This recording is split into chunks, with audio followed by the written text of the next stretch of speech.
ഇപ്പോൾ ശ്രീ ജോൺ പെരുവന്താനം, താങ്കളും വി എസും തമ്മിൽ നല്ല അടുത്ത ബന്ധമായിരുന്നു. മൂന്നാർ അത് തന്നെ ഏറ്റവും പ്രധാനപ്പെട്ട കാര്യമാണല്ലോ. പിന്നീട് ഒട്ടേറെ പരിസ്ഥിതി സംരക്ഷണ പ്രവർത്തനങ്ങളിൽ പങ്കാളിയായി. ഈ വി എസിന് കിട്ടുന്ന ഈ ആദരവ് കാണുമ്പോൾ താങ്കളുടെ മനസ്സിൽ എന്താണ്? തീർച്ചയായും അദ്ദേഹം അർഹിക്കുന്ന ആദരവാണ് അദ്ദേഹത്തിന് ലഭിച്ചുകൊണ്ടിരിക്കുന്നത്.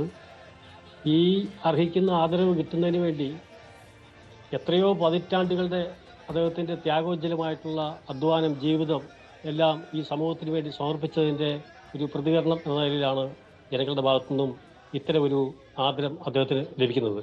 ഞാൻ അദ്ദേഹത്തെ ആദ്യമായി കാണുന്നത് മതികെട്ടാൻ കയ്യേറ്റ ഭൂമി സന്ദർശിക്കുന്നതുമായി ബന്ധപ്പെട്ടിട്ടാണ്. വളരെ വയോധികനായിട്ടുള്ള ഒരു മനുഷ്യൻ, 78 വയസ്സിലാണ് മതികെട്ടാനിൽ അദ്ദേഹം സന്ദർശിക്കുന്നത്. വലിയ മലനിരകൾ വണ്ടിയിൽ കയറി ചെല്ലുമ്പോൾ അവിടെ കയ്യേറ്റക്കാർ റോഡിന് കുറുകെ വലിയൊരു കിടങ്ങ് ഉണ്ടാക്കി വെച്ചിരിക്കുകയാണ്. ആ കിടങ്ങും മറികടന്ന് അദ്ദേഹം കയ്യേറ്റ ഭൂമിയിലേക്ക് കിടക്കുമ്പോൾ അവിടുത്തെ കയ്യേറ്റ മാഫിയയുടെ ഗുണ്ടകൾ ആയുധങ്ങളുമായിട്ട്, വാക്കത്തിയുമായിട്ട് അദ്ദേഹത്തിന് നേരെ പാഞ്ഞെടുക്കുകയാണ്. പെട്ടെന്ന് തന്നെ പോലീസുകാർ വളയം സൃഷ്ടിച്ച് അദ്ദേഹത്തെ രക്ഷിച്ചുകൊണ്ട് മാത്രമാണ് അദ്ദേഹത്തിന് അവിടെ വെച്ച് ആക്രമണത്തിൽ പരിക്കേൽക്കാതെ രക്ഷപ്പെട്ടത്. എന്നിട്ടും അദ്ദേഹം ആ വെട്ടിയിട്ട് ഓരോ മരത്തടികളെ കാണുകയും കത്തിച്ച മരങ്ങൾ കാണുകയും ആ മേഖല മുഴുവൻ സന്ദർശിക്കുകയും ചെയ്തതിന് ശേഷമാണ് ലോകത്തോട് പറഞ്ഞത്, പശ്ചിമഘട്ടത്തിലെ നിത്യഹരിതവും നിബിഡവുമായിട്ടുള്ള ഒരു ജൈവ സമ്പത്തിൻ്റെ കലവറയായിട്ടുള്ള ഒരു വനമേഖല, ഇത് നമുക്ക് സംരക്ഷിക്കപ്പെടേണ്ടതാണ്, ഇത് നശിപ്പിക്കാൻ പാടില്ല എന്നുള്ള അദ്ദേഹത്തിൻ്റെ ആ ഒരു ആഹ്വാനം അവസാനം അദ്ദേഹം നിയമസഭയിൽ ഉന്നയിക്കുക കൂടി ചെയ്തു കഴിഞ്ഞപ്പോഴേക്കും വലിയ വിവാദമായി മാറി. ഒട്ടേറെ ആളുകൾ ആ വിവാദത്തിൻ്റെ കുരുക്കിൽ കുരുങ്ങി. ഒട്ടേറെ ഉദ്യോഗസ്ഥന്മാർക്ക് സസ്പെൻഷൻ കിട്ടി. അവസാനം അത് ദേശീയ ഉദ്യാനമായി നമുക്ക് സംരക്ഷിച്ചെടുക്കുവാൻ കഴിഞ്ഞത് അദ്ദേഹത്തിൻ്റെ ധീരമായ ഇടപെടൽ കൊണ്ട് മാത്രമാണ്. അത്രയും വലിയ പ്രായത്തിൽ അദ്ദേഹം വേണമെങ്കിൽ നേരിട്ട് അവിടെ സന്ദർശിക്കേണ്ട കാര്യമില്ല.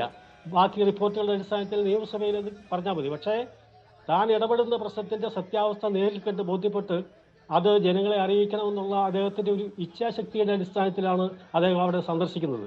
അതിനുശേഷം പൂയംകുറ്റി വനമേഖലയിൽ ഇതുപോലെ തന്നെ വലിയ വനകയ്യേറ്റമുണ്ടായി.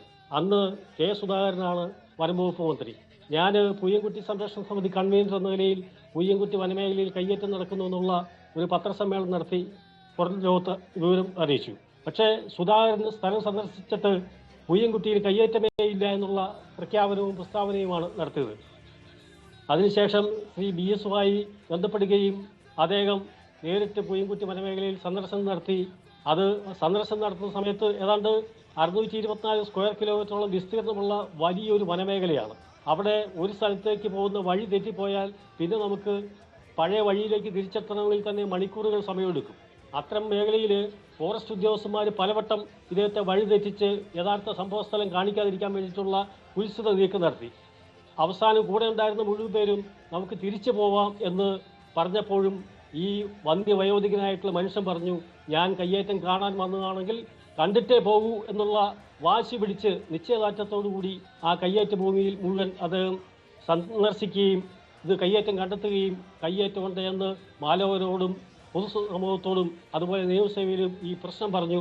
അവസാനം വീണ്ടും കെ സുധാകരൻ സ്ഥലത്ത് വരികയും എന്നെ കൂട്ടി കയ്യേറ്റ ഭൂമി കാണിച്ചു തരാൻ പറഞ്ഞ് കൊണ്ടുപോവുകയും അവിടെ വെച്ച് അവിടെ വെട്ടിയിട്ടിരിക്കുന്ന മരങ്ങളും കത്തിച്ച മരങ്ങളും ഒക്കെ നേരിട്ട് സുധാകരൻ ബോധ്യപ്പെട്ടിട്ട് കയ്യേറ്റം സുധാകരൻ സമ്മതിക്കുകയും ഏതാണ്ട് 16 ഫോറസ്റ്റ് ഉദ്യോഗസ്ഥന്മാരെ, റേഞ്ചർ ഉൾപ്പെടെ 16 ഉദ്യോഗസ്ഥന്മാരെ സസ്പെൻഡ് ചെയ്യുകയും ചെയ്ത സംഗതിയുണ്ടായി.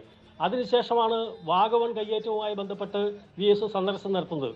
വാഗവണിലും ഇതുപോലെ തന്നെ വനഭൂമിയും റവന്യൂ ഭൂമിയും റിസോർട്ട് മാഫിയ വ്യാപകമായി കൈയേറിയ ഒരു സംഗതിയാണ്.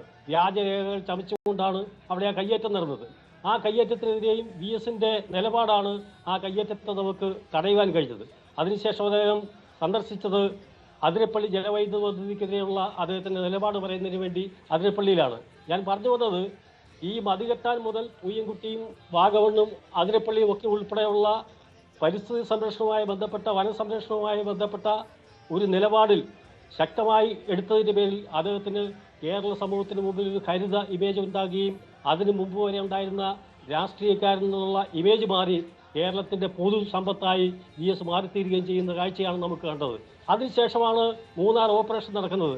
മൂന്നാർ ഓപ്പറേഷനുമായി ബന്ധപ്പെട്ട് പ്രധാനപ്പെട്ട ഒരു കാര്യം പറയാനുള്ളത്, നെയ്മക്കാട് എസ്റ്റേറ്റിലെ ടാറ്റായുടെ ഭൂമി പിടിച്ചെടുക്കുന്നതിന് വേണ്ടി തിരുവനന്തപുരത്ത് നിന്ന് ബോർഡ് എഴുതി VS ഉൾപ്പെടെയുള്ള സംഘം മൂന്നാറിലെത്തുകയും പിറ്റേന്ന് രാവിലെ ഞങ്ങൾ അവിടെ നെയ്മക്കാട്ട് ഈ ബോർഡ് സ്ഥാപിക്കുന്നതിന് വേണ്ടി ഈ ഭൂമി ഏറ്റെടുക്കുന്നതിന് വേണ്ടി പോവുകയാണ്. അവിടെ ചെന്ന് കഴിഞ്ഞപ്പോൾ ടാറ്റയുടെ വലിയൊരു ബോർഡ് അവിടെ ഇരിക്കുക, നെയ്മക്കാട് എസ്റ്റേറ്റ് എന്ന് പറഞ്ഞിട്ടുള്ള ബോർഡ്. ആ ബോർഡ് എടുത്തു മാറ്റിയിട്ട് വേണം കേരള സർക്കാർ വക ഭൂമി എന്നുള്ള ഈ പുതിയ ബോർഡ് വെക്കുന്നതിന് വേണ്ടി. ആ ബോർഡ് വെക്കുന്നതിന് വേണ്ടി വളരെയേറെ സമയത്തെ അധ്വാനം നടത്തിയിട്ടാണ് ഞാൻ ഉൾപ്പെടെ ഷിരാജ് സിംഗ് ഉൾപ്പെടെയുള്ള ആളുകൾ ആ ബോർഡിൽ നിന്ന് തറ അടിച്ചു പൊട്ടിച്ചതിന് ശേഷമാണ് ആ കേരള സർക്കാർ വക ഭൂമി എന്നുള്ള ബോർഡ് അവിടെ സ്ഥാപിച്ചത്. അത്രയും സമയം ശ്രീ VS അത് നോക്കി നിൽക്കുകയായിരുന്നു എന്നുള്ളതാണ് യാഥാർത്ഥ്യം.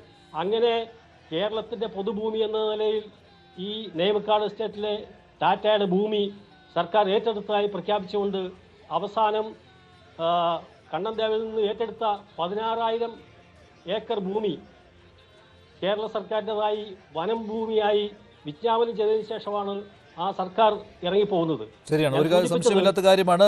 മുഖ്യമന്ത്രിയായിരുന്ന സമയത്തും ഭരണസ്ഥിര കേന്ദ്രത്തിൽ ഇരുന്ന് നിർദ്ദേശങ്ങൾ കൊടുക്കുക മാത്രമായിരുന്നില്ല VS അച്യുതാനന്ദൻ ചെയ്തത്. എവിടെയാണോ പ്രശ്നമുള്ളത്, എവിടെയാണോ ജനങ്ങൾ കഷ്ടത അനുഭവിക്കുന്നത്, എവിടെയാണോ കയ്യേറ്റമുള്ളത്, എവിടെയാണോ സ്ത്രീ പീഡനം നടന്നത്, ആ സ്ഥലങ്ങളിലൊക്കെ അദ്ദേഹം പോവുകയും ആ വിഷയം ഏറ്റെടുക്കുകയും ചെയ്തു. മൂന്നാർ അതിനൊരു ഒരു ഉദാഹരണം മാത്രമാണ്. നിരവധി വിഷയങ്ങളിൽ അദ്ദേഹം ഈ രീതിയിലുള്ള നേരിട്ടുള്ള ഇടപെടലുകളാണ് നടത്തിയത്. ഇപ്പോഴും ജനസമുദ്രമാണ് ഇപ്പോഴും കാണുന്നത് ആലപ്പുഴ റിക്രിയേഷൻ ഗ്രൗണ്ടിൽ.